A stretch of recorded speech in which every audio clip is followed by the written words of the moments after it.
Grabatzen ari garen unean gaueko 11:00 2 minutu igaro diren honetan, Bartzelonak eta Osasunak Montjuïc futbol zelaian jokatu duten eSports Ligako 27. jardunaldiko norgehiagokaren analisia egingo dugu.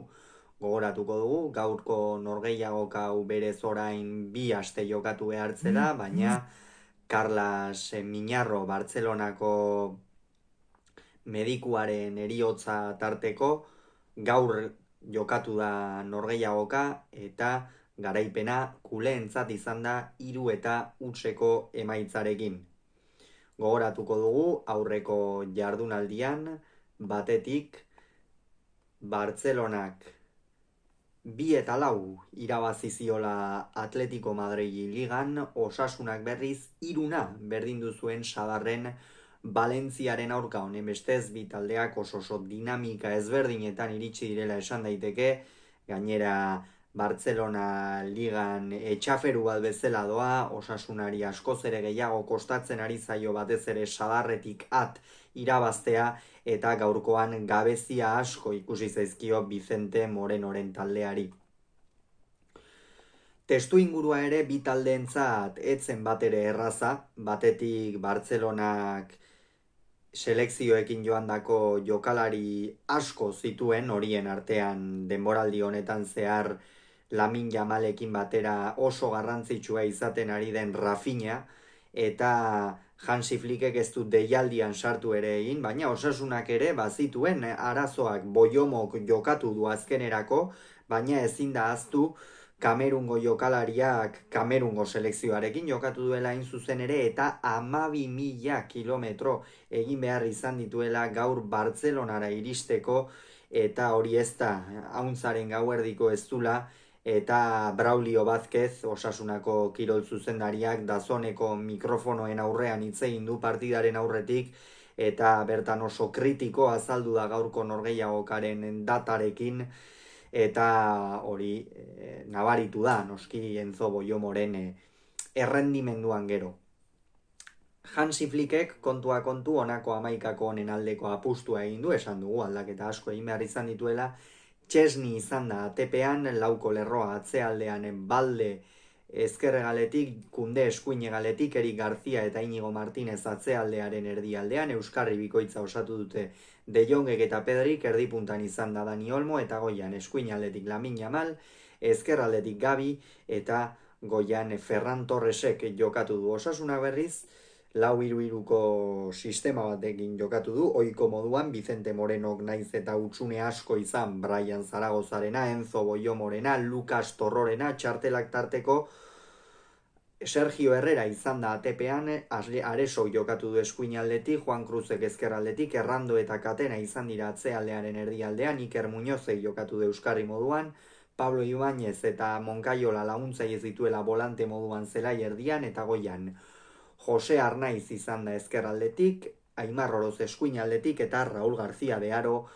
puntan. Beno, hasieratik ikusi da Bartzelonak norgehiagokaren kontrola eduki nahi zuela, eta Osasunak berri zatzealdeari sekulako garrantzia eman dio gaurkoan. Partida hasieran oso atzean sartuta ikusi ditu Osasunakoak, Bartzelonak sekulako mehatxuak egiten zituen une oro erasoan, baloiarekin erabat jaun eta jabe ziren, eta ikusten zen Osasunaren asmoa, ea Bartzelonak ez beste partidetan bezainbesteko sakontasuna bilatu, eta horren ondorioz kontraerasoen bitartezea arriskua sortzezaketen. Horixe zen argi eta garbi Vicente Morenoren gaurko norgehiagokako planteamendua, baina errealitatea oso bestelakoa izan da. 11. minutuan sekulako arbeleko jokoa egin du Bartzelonak, Frenkie de Jongek Alejandro Balderi eman dio bakarrik zegoela ezkerraldean baloia, Alejandro Baldek erdiratu, eta hortxe zen Ferran Torres marrazoak ez du barkatu, marrazoa itsasoan haragia usaintzen ibilioiden bezala, hortxe zegoen Ferran Torres area barruan eiztari, eta Valentziako jokalariak ez du barkatu. Kolpe gogorra izan da hau Osasunarentzat, moralki, batez ere hasierako planteamendu hori etzaiolako bat ere ongi atera talde gorritxoari ez dugu esan, epailea Busquets Ferrer izan da, Balearretako eskolakoa, eta nik esango nuke gaurkoan denean asmatu duela, eta partida oso ongi kudeatu duela Mateo Busquets Ferrerrek. Kolpe gogorra izan da esan bezala hau Osasunarentzat eta erabat atzean sartuta jarraitu dute. Bartzelonaren mehatxua etengabekoa izan da, gaurkoan behar bada Lamine Yamal ez da asko agertu, egia da agertu dela, baina ez arrisku handiarekin, beti baloia hartzen duenean vertikaltasun handia duen jokalaria da, batzuetan ere lehen ukituan bere taldekide bati ematen dio, eta beste joko sormen bat Bartzelonak sortu dezan uzten du, baina normalean baloia hartzen duenean berak beti atea du jomuan Lamine Yamalek, eta gaurkoan ere alaxe izan du naiz eta arrakastari gabe. Eta Bartzelonan gehien azpimarratu behar den jokalaria esan dugu, Ferran golegile izan da, baina Pedri. Haze partida jokatu duen beste behin ere Kanariarrak,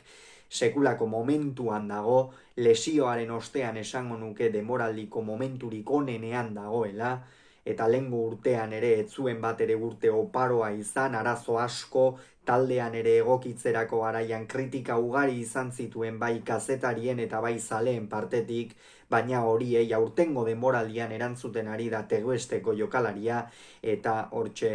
gaurkoan zer egin duen Pedrik,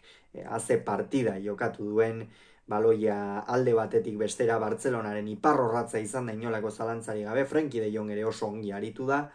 eta Íñigo Martínez baita ere aipatu beharra dago Bartzelonaren aldetik, izan ere ondarruko jokalariak, bizkarra eman zion Espainiako selekzioari, Bartzelonarekin konpromezu handia duela erakutsiz, eta gaurkoan hasiera batean etzen jokatzekoa, gaur jakinarazi dute Íñigok jokatuko zuela Osasunaren aurka, eta nola jokatu gainera, hazen olako errendimendua eman duen, beste behin ere Íñigok, eta Eri Garzia nahiko baldintzatuta ibili da, baina bestela ere partida ona egin du. Eta 18. minutuan berriz ere Osasunari arazoak etorri zaizkio, atzealdean sekulako arazoak izaten ari da, horri gehitu egin behar zaio gainera Bartzelonak pase sakonak emateko bai betik eta bai goitik zenolako gaitasuna duen Pedrirekin, Lamine Yamalekin, Gabirekin, sekulako gaitasuna dauka, eta kasu honetan Pedrik Dani Olmori sartutako baloi ikusgarri bat, Sergio Herrera atera da, baina Dani Olmok kontrolatu du baloia, posizioa irabaziko ziola ikusi du, eta Sergio Herrerak eskuarekin bularra ukituz gelditu du Dani Olmo, eta horren ondorioz Busquets Ferrerrek penaltia adierazi du, ongi adierazitako penaltia, eta lehen da bizikoan Dani Olmo kutse egin du, Sergio Herrerak asmatu egin baitio aldea, baina Jon Moncayola, Osasunako erdilaria, gaurkoan ere ez du bere eguna izan Moncayolak, eta horren zantzuetako bat izan da, arean sartu da, behar baino lehenago, eta ondorioz epaileak Barrarekin kontsultatu ostean, Iglesias Villanuevarekin kontsultatu ostean, penaltia adierazi du berriz ere, eta bigarrenean alde berdinera bota du, kasu honetan Sergio Herrera beste aldera bota da, eta bigarrenean bai ez duela hutsik egin Dani Olmok. Aurpegia eta infrentzua izan ditu gaurkoan Dani Olmok jomugan Montjuïc futbol zelaian, izan ere 27. minutuan min hartu du jokalari tarrasarrak, kataluniarrak, eta ondorioz Fermin atera behar izan da, baina benetan partida eta minutu oso onak eginda Bartzelonaren garaipen erdia Dani Olmoren erruz izan da, behar bada baloiarekin ez hainbeste, baina desmarkeetan eta oso ongi ikusi dugu baloia taldekidek zutenean oso ongi mugitzen ibili da Dani Olmo, eta gainera penaltiz gola egin du, beraz, ate handitik irten dela esan daiteke. Eta Ferminek, partida ona egin du, hor erdipuntan ezarri du Flickek, behar bada ez parte hartze handiarekin, askoz ere laudorio gehiago eramango dituzte behar bada bai Baldek eta bai Kundek, Bartzelonak gaurkoan egaletatik beste behin ere sekulako mina egin baitu, eta atzealdeko egaleko jokalariak horretarako funtsezkoak izan dira, Lamine Yamali eta Gabiri noski inolako meriturik kendu gabe, baina 33. minutuan Osasunaren zaila da panorama beltza zen, talde gorritxoak ez du ezertxo ere proposatu, behin bakarrik edo irten dela esango nuke, eta oso lotsati, eta 33. minutuan gainera Iker Muñozek mina hartu du, Ruben García atera behar izan du bere ordez, sisteman ezertxo ere aldatu gabe, Vicente Morenok, Iker Muñozek, minutu on xamarrak egin ditu Osasunaren testu ingurua kontuan izan da partida hasieran bere bertsioa tarteko eta pare bat alizoina behartzen momentuan sartu duela eta abar kontuan hartuta hor partida ona egin du Ikerrek, baina noski 33. minutuan mina hartuta joan behar izan da, eta Ruben García atera da, eta Ruben García, ez lehen zatian izan dituen minutuetan, eta ez da bigarrenean ere ez du bere jokoa egiteko aukerarik izan, inondik inora ere.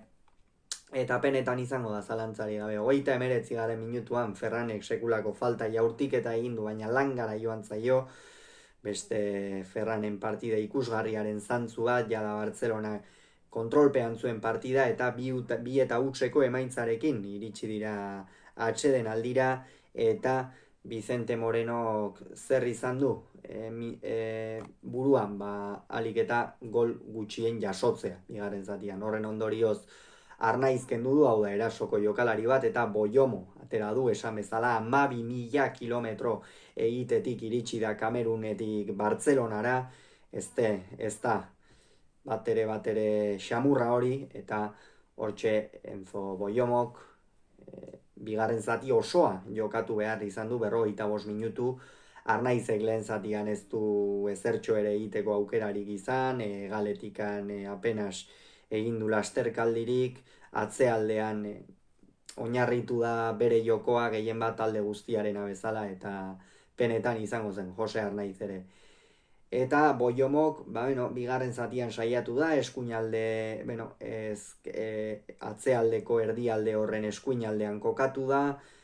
3 erdiko atzelarirekin Areso askoz ere erasokorrago ikusi du, eta hori jada bigarren zatiko lehen da biziko minutuetan ikusi da, nola lehen zatian nola bota duen zaborretara esango dugu, nola baitean Aresok egin zezakeena Osasunaren planteamenduak, izan ere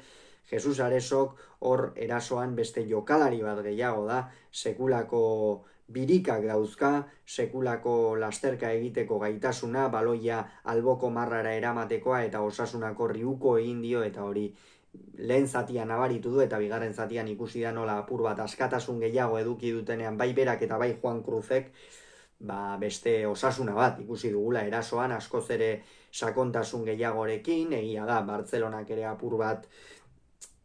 azeleradore altxa egin duela edo, baina hori Osasunaren errua ere izan da noski. Eta De Jong kendu eta Pablo Torre atera du, kontuan izan behar da Bartzelonak ere dosifikatu beharra daukala, Frenkie De Jongek partida oso ona egin du holandarrak gaurkoan ere, Bartzelonan Pedrirekin batera zelaierdi horretako jaun eta jabe da, eta kritika guztiei entzungo horreginaz orain zelaian erakusten ari da. Eta Pablo Torrek ere minutu onak jokatu ditu, bigarren zati osoa hain zuzen ere, nik uste Fliki konbentzitu diola, azken finean ez da erraza, bera bezalako jokalari batentzat minutu gutxi dituenean, eta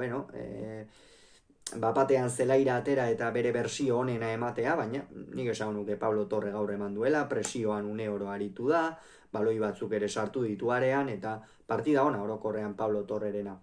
Minutuak aurrera joan ala, Osasuna esan dugu, bigarren zatian erasokorrago aritu dela, 60. minutuan Raúl García eta Imar Oroz kendu ditu, biek ala biek ez dute euren eguna izan, aukera bakar bat ere ez dute izan, Aimarrek oso gutxi agertzeko aukera izan du Bartzelonaren nagusitasun ikusgarria tarteko, Raúl Garcíari ere baloirik etzaio iritsi beraz horrela zaila da aurrelari batentzat, eta Budimir eta Moi Gomez atera dira, eta jada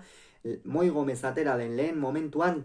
Jesus Aresoren lehen agerraldia ikusi dugu, partida osoko lehen erasoko agerraldia, eta horixe izan da Osasunaren gakoa esan dugun bezala, ez Budimirrek eta ez Moiek aukeraren bat edo beste izan dute, baina orokorrean zaila zen eurentzat ere, eta 78. minutuan Bartzelonak Ferran kendu du, Lewandowski atera du, Ferranek esan dugu partida handia egin duela, gola tarteko,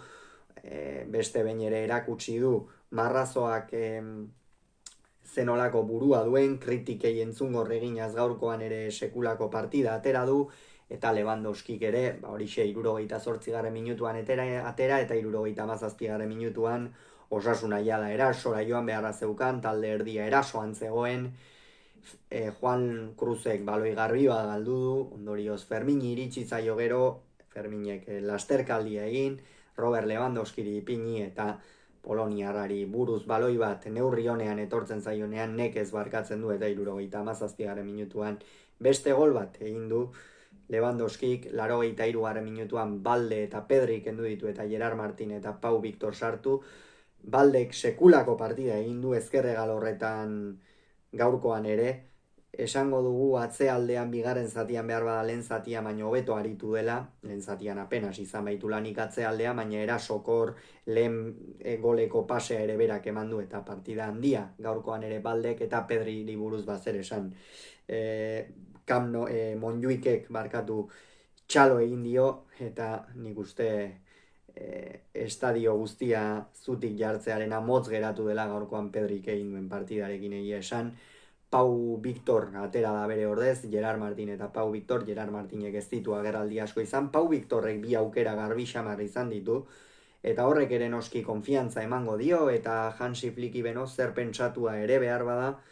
eta Jesus Aresok kendu eta Ruben Peña atera du, Aresok ere atseden hartu beharra dauka, lehen zatian ez da agertu erasoan, bigarrenean gehiago, baina esan bezala, Bartzelona jaun eta jabe, 3 eta 0 irabazi dute kuleek, garaipen garbia, eta honen bestez Bartzelona lehen postuan geratuko da 60 punturekin, eta Osasuna berriz une kritikoan 14. postuan 33 punturekin, jaitsiera postuak 6 puntura dituztela. Bartzelonak 3, Osasunak 0 Montjuiken.